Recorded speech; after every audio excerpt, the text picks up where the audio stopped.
Brought to you by 714 Tickets in Anaheim, your trusted source for Angels tickets at unbeatable prices with no hidden fees. Whether it's home or away, they've got your seat covered. Visit them at 2424 East Catella Avenue, Anaheim, or online at 714tickets.com. Mention HITI and get 10% off your purchase. And Brewheim, Anaheim's premier craft brewery, pouring fresh, locally brewed beers in a welcoming atmosphere for Angels fans and beer lovers alike. Stop by their tap room at 1931 East Wright Circle, Anaheim, or check them out at brewheim.com. Mention HITI and get 10% off your tab. The OC Dugout, your one-stop shop for officially licensed Angels memorabilia, custom jersey framing, and exclusive autograph signings with your favorite players. Visit them at 1928 East Center Street, Anaheim, or online at theocdugout.com. Support the businesses that support Halos in the infield.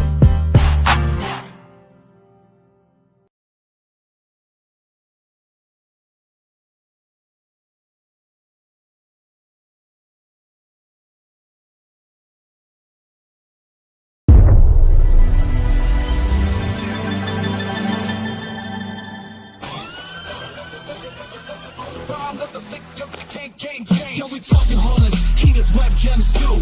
Breaking down the lead, bringing facts to you. From the Bronx to the Bay, every team, every game, it's around the league. With Big Game James. Around the league, every night. Big time moments, stadium lights. Heels in the infield, bringing the flame. It's around the league with Big Game James. With Big Game James. Bomb of the victory, Big Game James.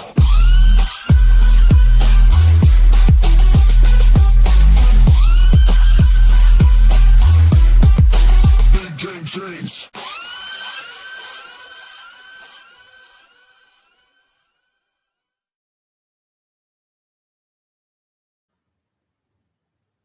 And this is episode 6 of Around the League with me, James, here on the HITI network. And be sure to like, follow, subscribe, leave stars on Facebook, whatever the case is, supporting Halos in the infield here. Of course, I do an MLB show here, so I'm ready to go on that. Be sure to follow HITI on, Instagram, Facebook, watch on YouTube, comment and subscribe, and do all that there. Whereas on X, of course, Fernando running that very well with the question of the day, hot takes, all the shows that we do here. It's just all going on. When you need your fix of, Angels baseball, or with me breaking down all the stories around MLB, we're all here. Also, April, what is it? The 19th is, or I'm sorry, April 18th, Friday. I should know this. Will be the tailgate at Brewheim. That's, of course, the first game of a 3-game series with the Giants, as I'm looking at a calendar, of course. The next night, of course, you got that Millennium Falcon Big A thing, Halo Joe. I'm going to get yours and get it to you. So if you love Star Wars, I don't. You can have fun with us at Brewheim. I know Robert's put in money. I'm going to put in money and send it to the right person. To get beer to everybody, to buy your first drink. So come by and ask Todd more about it. But I think it's from 2 to 5:30 at Brewheim on April 19th. It's just one of the great sponsors we have. But check that tailgate out, of course, and I'll be there. So it's going to be fun meeting whomever. Can't wait to play cornhole. Whatever the damn case is, it's just going to be a lot of fun. And at a new bar, new place. Maybe we'll find our Cheers or whatever Irish bar. Maybe we'll find our place. But all right, let's get to some MLB news. And this one hurts because there was a few folks who died that played in the major leagues on Tuesday early Tuesday morning, and it was so fortunate when I read this story. Now I'm going to share it with you if you haven't heard already. Longtime Major League Baseball pitcher. He was as far as I knew, he was a reliever, closer. He was there. Octavio Dotel and former MLB player Tony Blanco are among those who died following a roof collapse at a nightclub Tuesday in the capital of the Dominican Republic. At least 218 people died, 100 more were injured when the roof collapsed at the Jet Set nightclub. Authorities said rescue crews were still searching for potential survivors from the debris. It's just an awful, awful occurrence to happen. You know, I've heard stories about Tijuana, and they've had roofs fall down like this, and people get hurt and die. So Octavio Dotel, of course, was a native of Santo Domingo and played for 13 MLB teams over 15 seasons.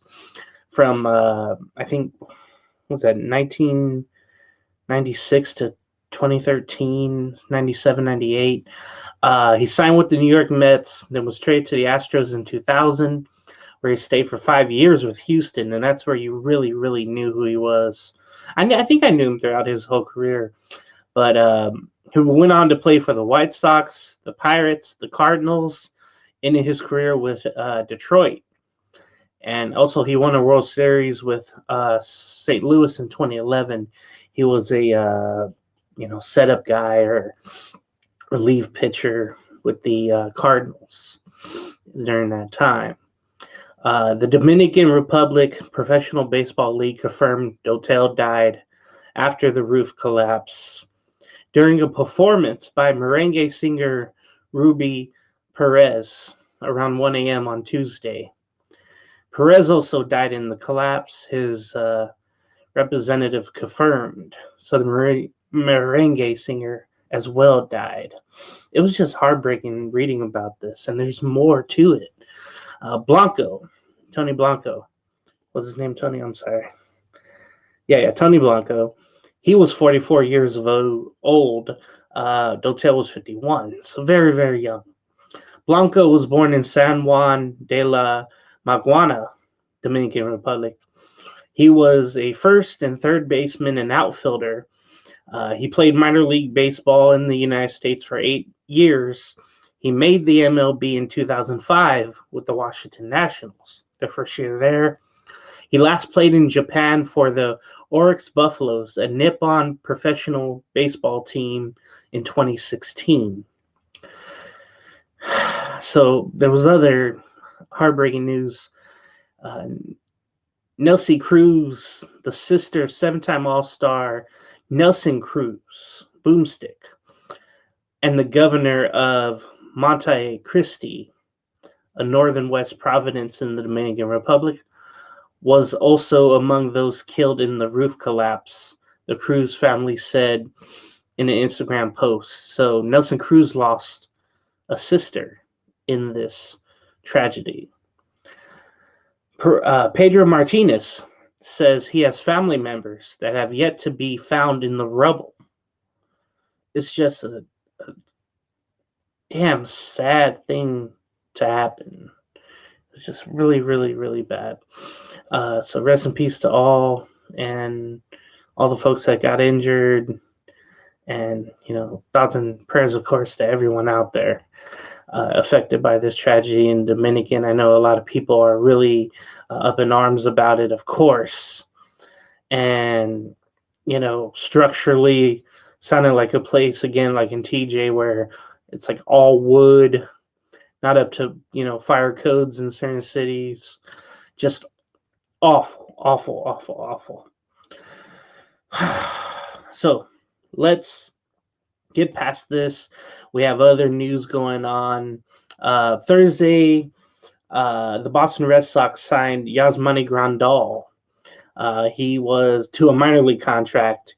Somehow he remained unsigned throughout spring training, just like Anthony Rizzo, and Rizzo has yet to be signed.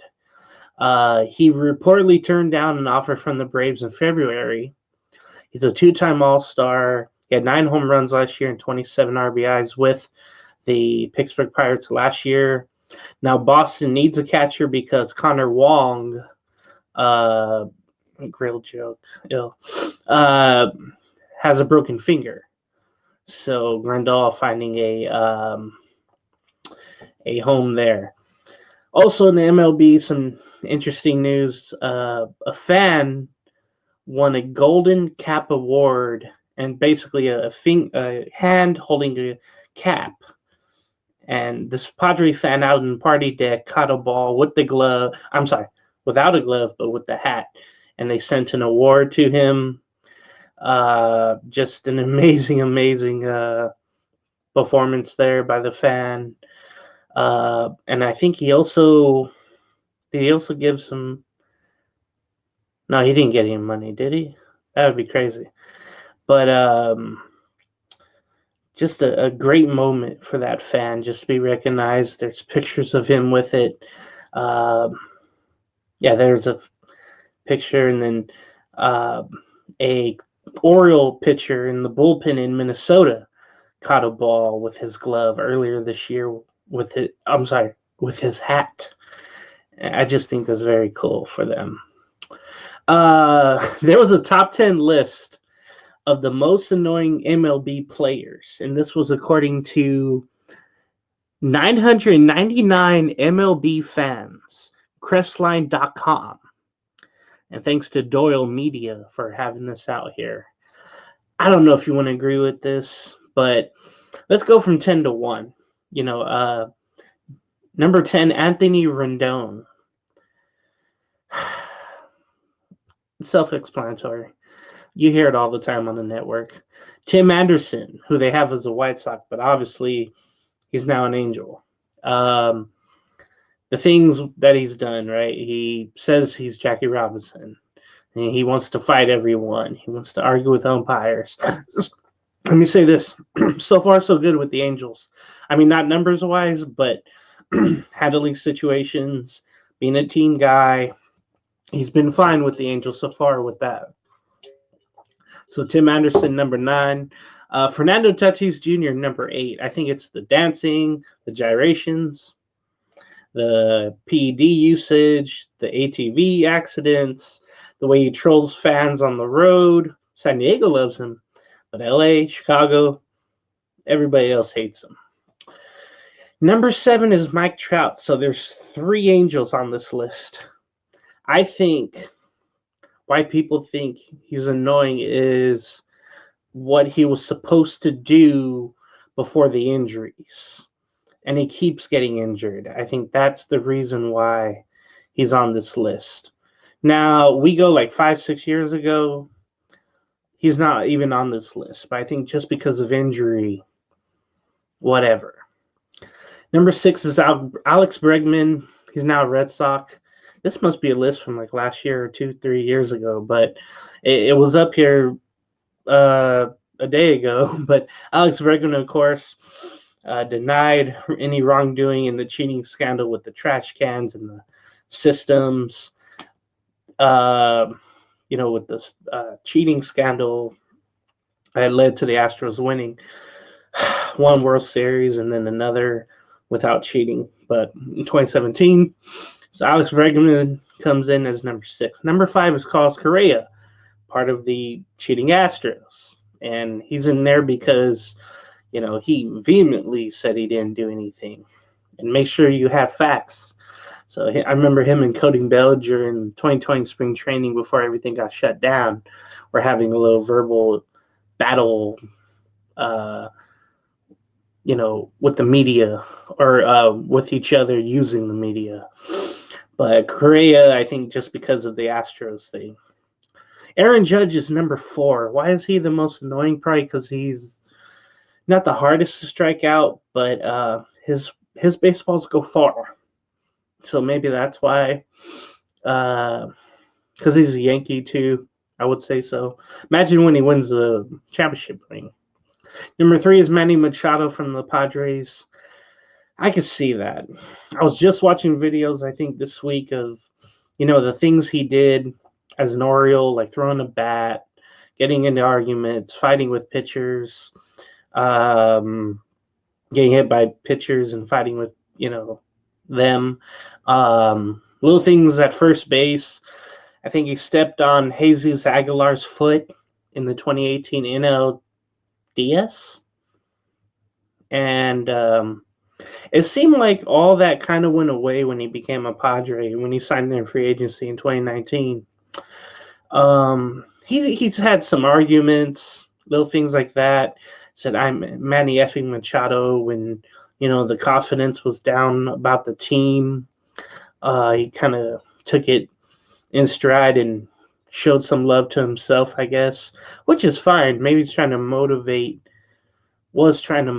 people, but he's 3 on this list. Number 2 is Bryce Harper. I could see this because not only with the Phillies and their fans, but he was agonizing people with the Washington Nationals. I can remember him sliding his foot where the tomahawk was behind home plate in Atlanta at the old Turner Field. Little arguments with, players and umps, even fans as well. But I think he's kind of toned it down ever since he's been a Philly, and they've had a good chance at making World Series every year. I know in 22 they lost, I think, in 5 games to the Astros, but you wonder if he'll ever get a chance to go to a World Series again. As I mentioned, the Phillies are getting older. The last show we did. So Bryce Harper, it seems like he's toned it down. Now, number 1 is Jose Altuve. Obviously, the whole cheating scandal again. The Astros and having that microphone there saying, "Don't splash me. I have a microphone here." When he's getting to home plate, and Chapman kind of knew something when he threw the fastball, and Altuve knew it and hit it. You could just tell something was weird, and the denial of it, the pestiness, if that's a word, of his batting, hard to get out. I mean, the numbers aren't the same like they used to be. But what's funny, though, other from Anderson and Rendon, you could make cases for maybe 5 or 6 of these players for Hall of Fame. So that's just a crazy list. In the comments, who's your most annoying player in the league? They do fan bases here. I guess number 1 is the Yankees, number 2 Red Sox, number 3 is the Astros, number 4 are the Dodgers, number 5 is the Phillies. But I think that's changed. For me, I'd go LA first, the Yankees second, probably the Astros third. I don't find the Phillies people ignorant or whatever. I don't. Maybe the Mets I would put in there. On here, though, the Angels are number 24. Mariners are 30. Royals are 29. Orioles 28. Rockies 27. Blue Jays 26. And the Twins 25. Whatever. I don't know. But who's your most annoying fan base? I think we all know. I think it's all the Dodgers. Also read, for the first time in over 70 years, a women's professional baseball league will be launched with a 6-team league in 2026. I think that's pretty cool. It's inspired by a league of their own. It did exist, back during World War II and in the Korean War. But this women's league will be called Women's Professional Baseball League, WPBL. It will have 6 teams in 2026. Hopefully, they'll be on a certain network that people can get. A couple of days ago, Christian Morrow had a crazy game for the Rays in Tampa versus the Angels. He pimped out he thought it was a home run, but it was like a double or a triple. And also before that, he almost got robbed by a fan. Well, Zach Hampel, the guy who is the absolute ball hawk in the MLB fan lore. I actually met him, which is crazy. But they thought he reached over for a home run, but it turns out his glove was behind the wall. But then Morrow got called out on strikes and I think broke his bat and slammed it, and the umpire threw him out. So he had a crazy Tuesday for Christian Morrow, the former Cub, who I think was in the Paredes and Isaac Paredes trade. Okay, some other crazy news. Brad Lord was working at Home Depot last fall. Then he made his major league first start Tuesday, and he struck out Shohei Ohtani with the 95 miles per hour fastball. And the crazy part was the inside part of the zone where Shohei likes it. So that's a pretty cool story. You get someone who's working at Home Depot last year, and now he's in the major leagues blowing heat by Shohei. I think that's very, very cool. Oh, yeah. Got to talk about the Pirates. They've had a weird, just a bad start to the season, not only on the field, but the attendance was awful. There were games in the 38 degrees, 40 degrees, just really, really awful, right? Also, they announced on Tuesday as well that everyone with an MLB account in attendance will get 2 free tickets to a future home game. So I guess that's the coolest thing they've done recently. But I read this or watched a video on this today that they took the bricks out from people who wanted their names on the concrete of the stadium outside of it. They took it out and didn't really tell anybody what was going on. They were saying it was environmental issues or whatever the case was. But people paid $500 or whatever for it, and it was the third time that new bricks were taken out. Obviously, that's in bad practice for the fans to spend the money to say we're a part of this team, and this shows it. And it's just awful to see what happened. In college baseball news, Yeshiva University came into a game with 99 straight losses, and Lehman College came in with 42 straight losses. 141 consecutive losses together. At least one streak ended on Tuesday. And sadly, it was Lehman who won. So it's 100 straight losses for Yeshiva University. I just thought that was a crazy streak. I mentioned about the Pirates. I forgot the story about Roberto Clemente's not sticker, but I guess the name and the number being put on the 21-foot wall in right field. They had a picture of the name and the number there, and they removed it in the off season and put a beer company or a seltzer can going all the way up the wall on the right side by the foul pole, and the fans just ripped them apart because that Clemente tribute has been up there probably ever since the place was built back in 2000 or 2001, I think it was. Anyway, they put the tribute memorial or the tribute back up on there, and Roberto Clemente Jr., of course, called him out, and now everything is fine between the Pirates and Clemente Jr. But still, it's just a bad thing. Monday, Cody Bellinger did not play for the Yankees due to food poisoning, and it may be from wings that he ate last night or Sunday. So Bellinger was out for the Yankees. If you play fantasy, Underdog Fantasy, just look out for that. I mentioned the Pittsburgh Pirates home game attendance. I think opening day on Friday was 36,000. Saturday was 30 and a half. Sunday was 22. That's 3 games against New York. Of course, you'll have fans come. But Monday was the true test, and it was the coldest out of the days.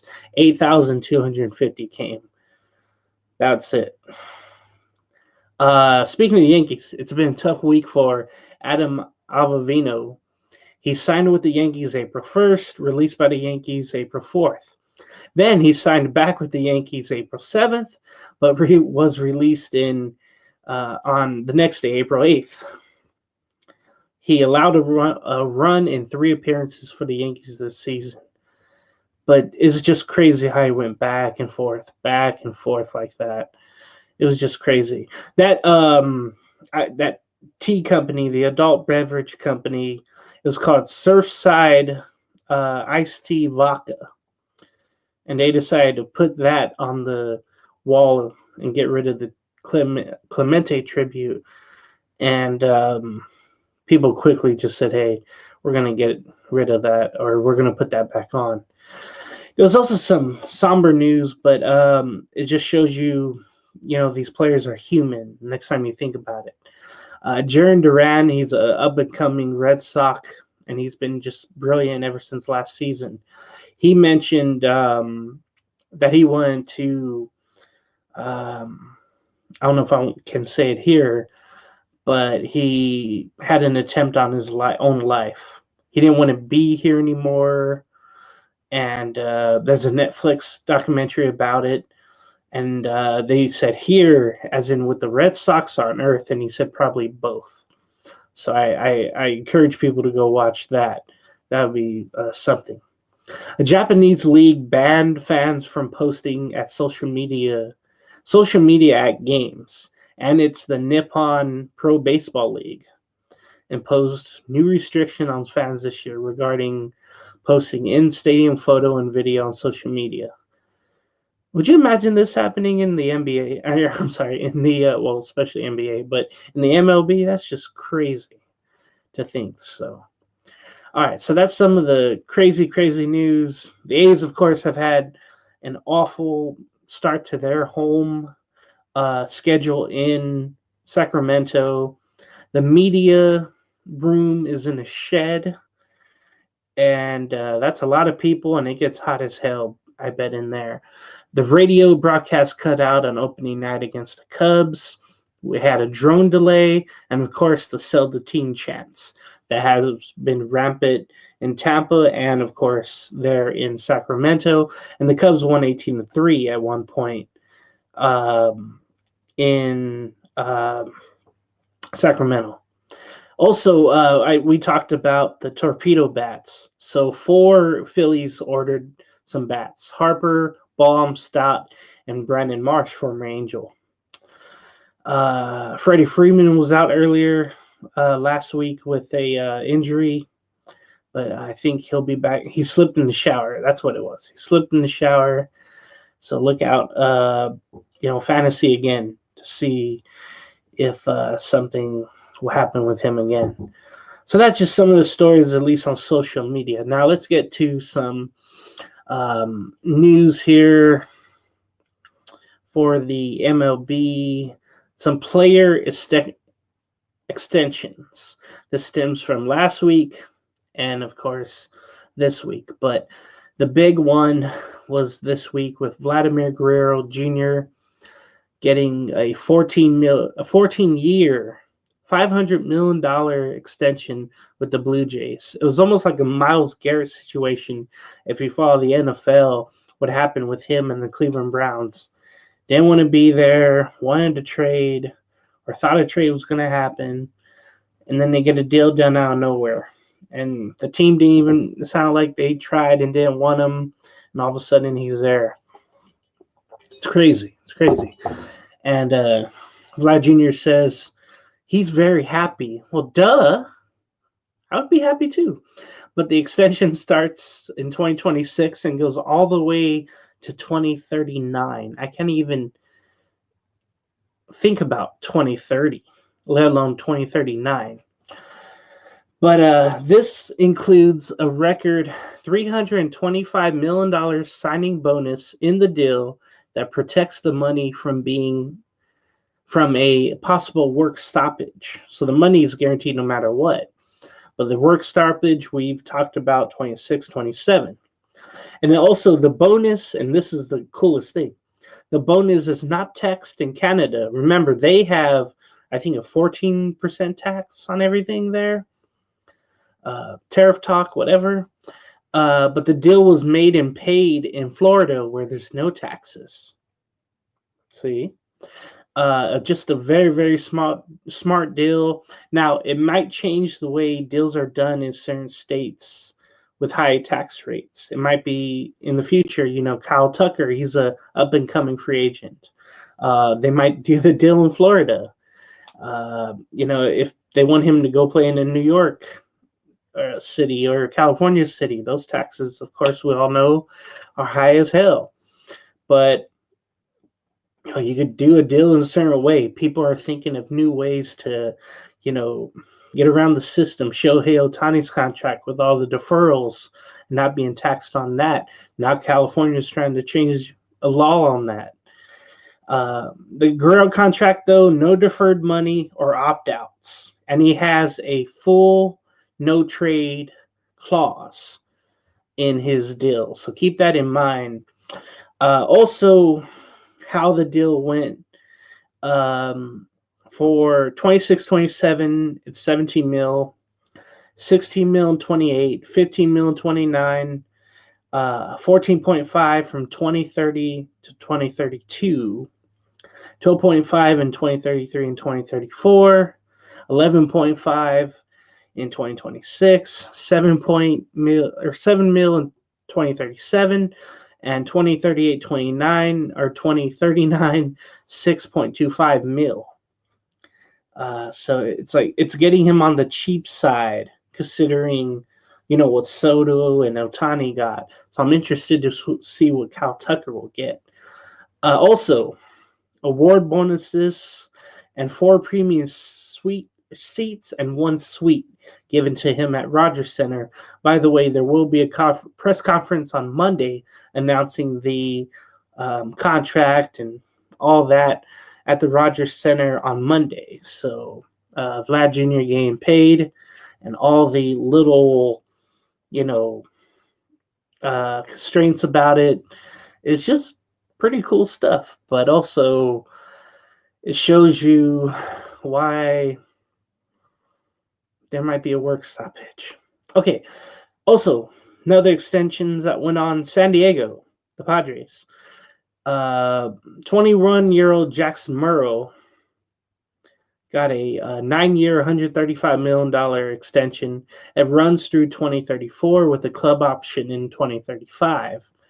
So this deal was pretty cool because it's a team-friendly deal.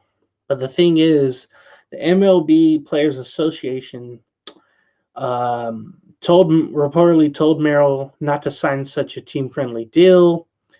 Merrill only getting 15 mil a year made lawyers from MLB union cringe. And it's just funny because the Padres were able to do this, but more money, but with Fernando Tatis Jr. He would have got more money elsewhere. But the Padres are being really smart with their money. And it's just amazing because he was going to be a free agent after 2029. So it's a great deal to get it done. It's going to be something. It's going to be something for him because it seemed like, I don't know if he was going to make the major leagues at shortstop because they already have Bogarts.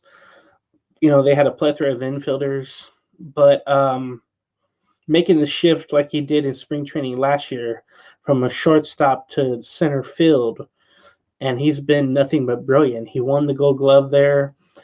He should have won Rookie of the Year last year with San Diego. It's what Tatis Jr. did, but in right field. And he's been great there. I think Tatis won the Platinum Gold Glove, I think, in San Diego. So it's just been amazing to see those two things work out with the Padres. Despite their money issues, they're just making things happen. And I think they have one of the best records, if not the best record in MLB. We'll certainly check that out later on in the show. Christian Campbell. Remember I talked about him. He's the second baseman and the future second baseman for the Red Sox. He got an 8-year, $60 million extension that goes until 2032, and there's club options for 33 and 34. So a great, great deal for him and the Red Sox to see if he's worth it. And he's just making, money, small money up until years later on. So it goes from a $2 million signing bonus and $1 million salary this year. Then he'll make $2 million, $3 million, $4 million, $6 million, $9 million, $13 million, and $16 million in the next 7 seasons. Remember, the Red Sox have poured money into Bregman, Story, Devers, and that's just all in the damn infield. So they're really relying on these young outfielders, and then they poured money into Crochet as well. So the Red Sox are actually now spending money, and they bought out the 2 years of Campbell's free agency seasons with allowing them options to keep him, to extend him then.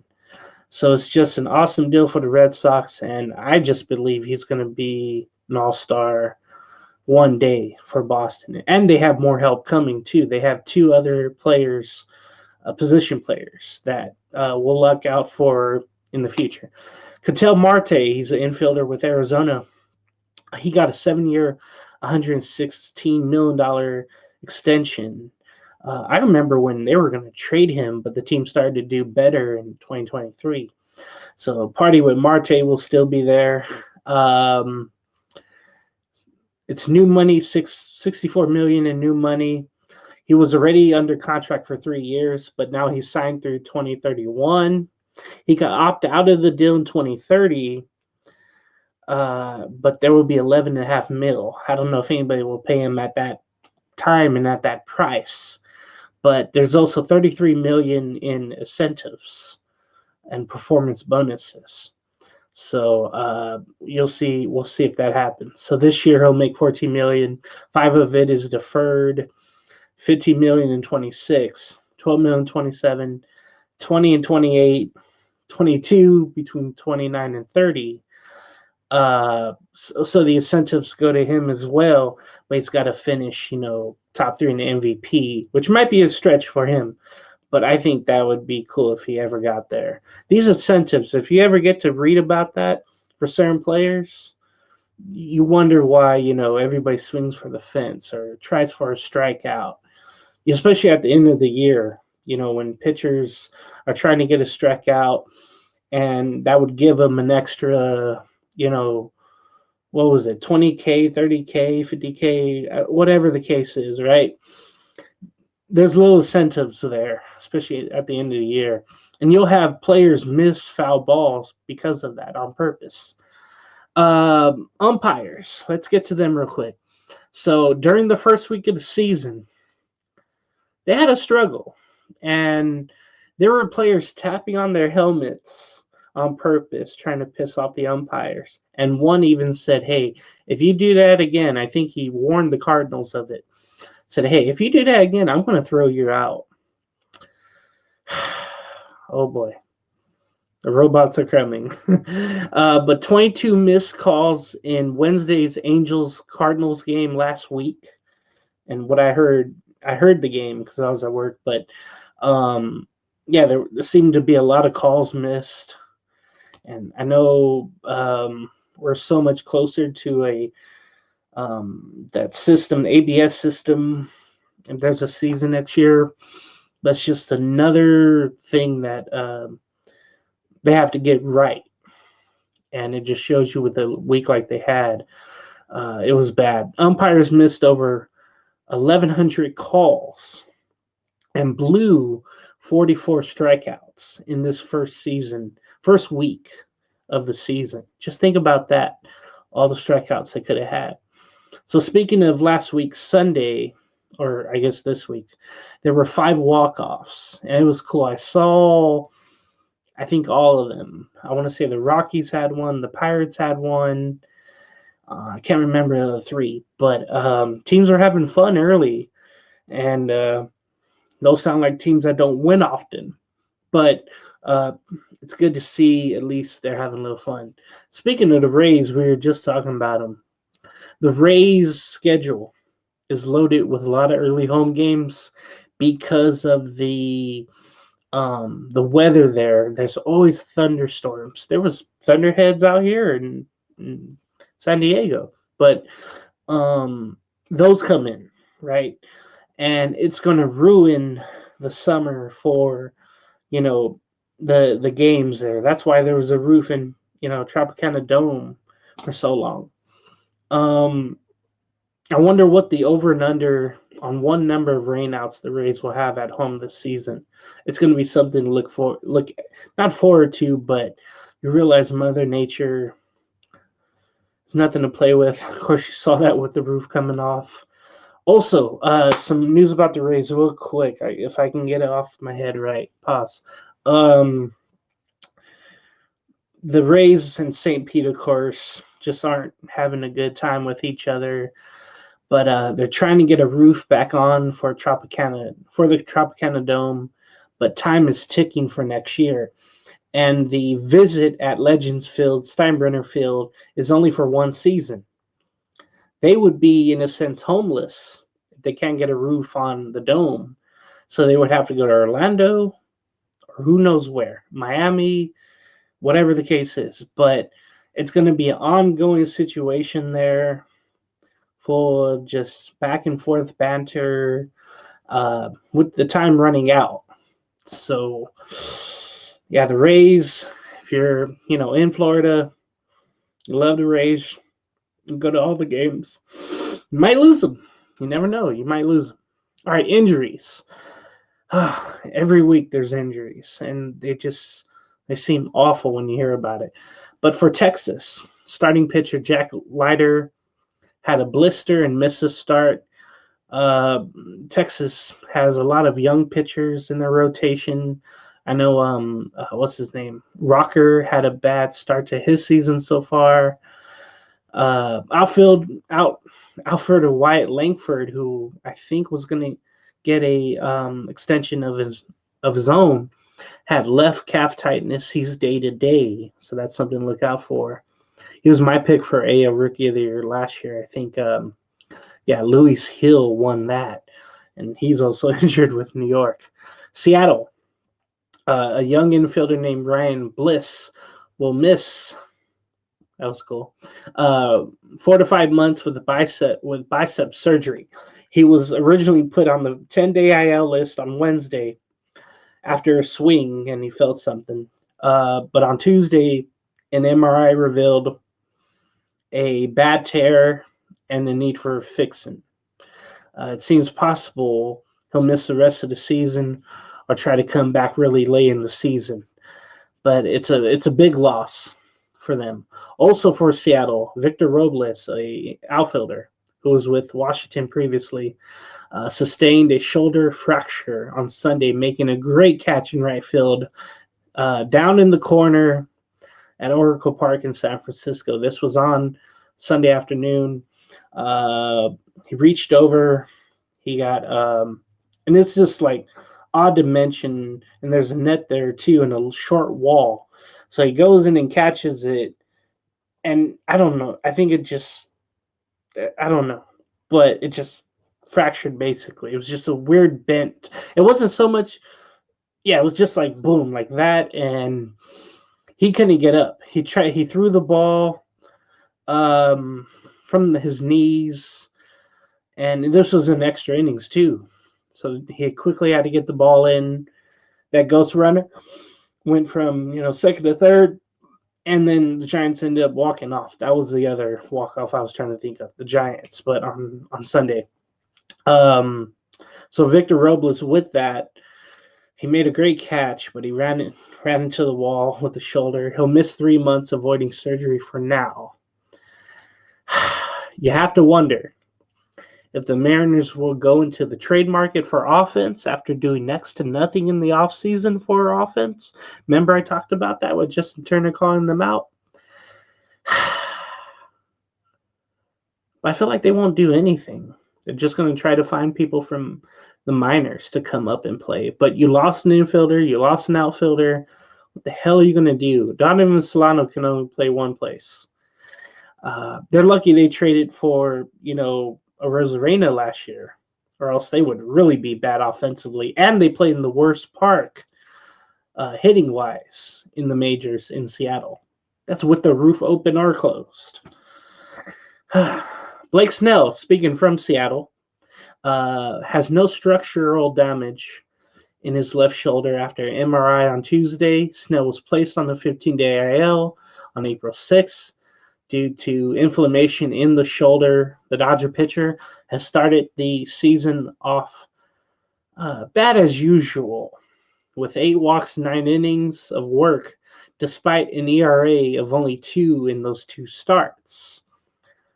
He usually pitches better later on in the season. I remember last year with the Giants, he threw a no-hitter, I believe, in August, I want to say, at Cincinnati.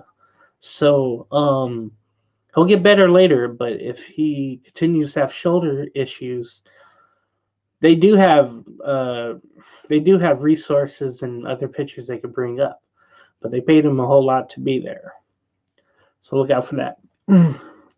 Atlanta has an injury.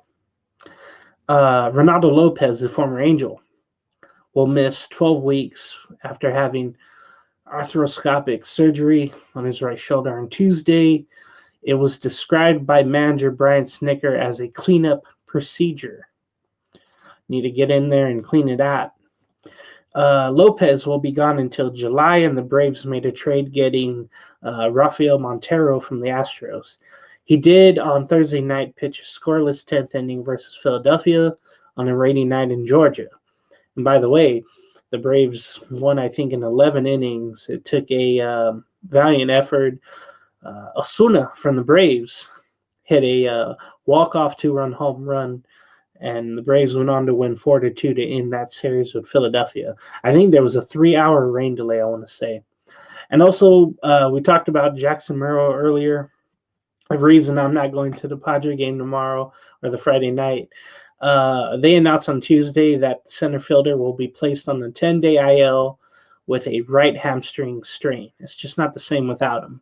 He is a awesome player, and I'd rather go watch him. But without him, I'm not watching them. All right, let's get to some standings and streaks.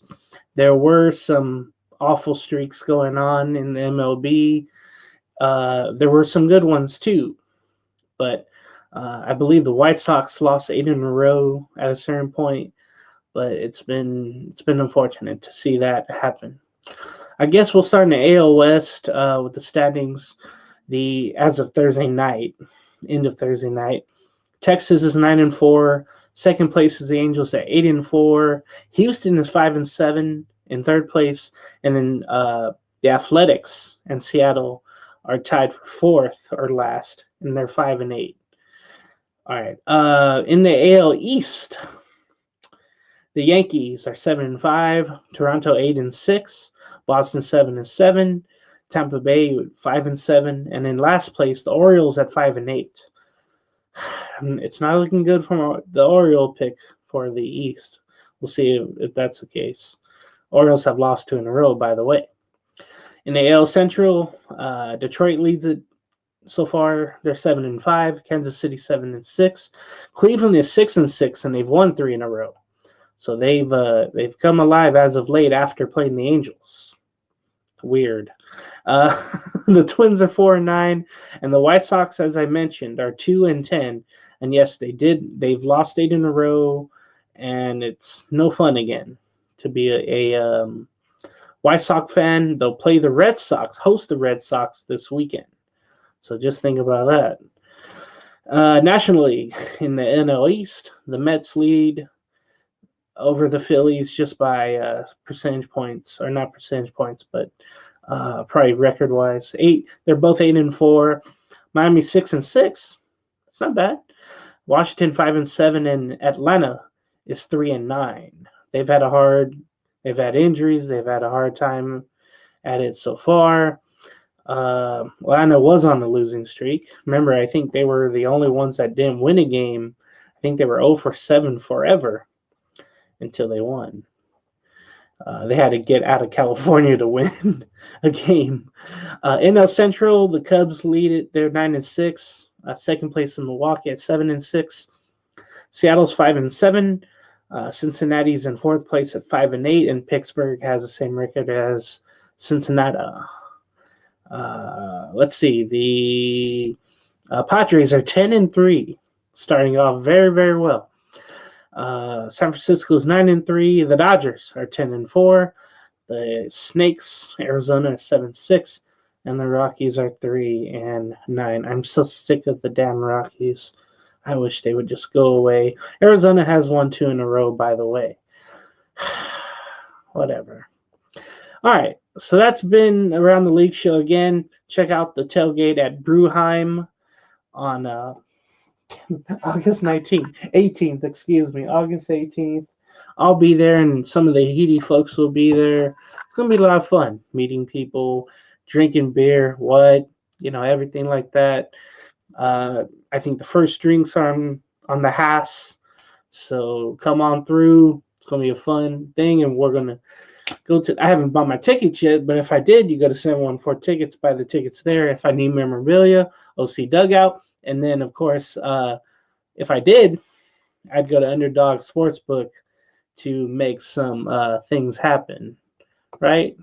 Right. Bet responsibly, of course, all the damn time. Please do that. So we'll get out of here with the intro. Thank you for watching Around the League. Try to save that 5 times.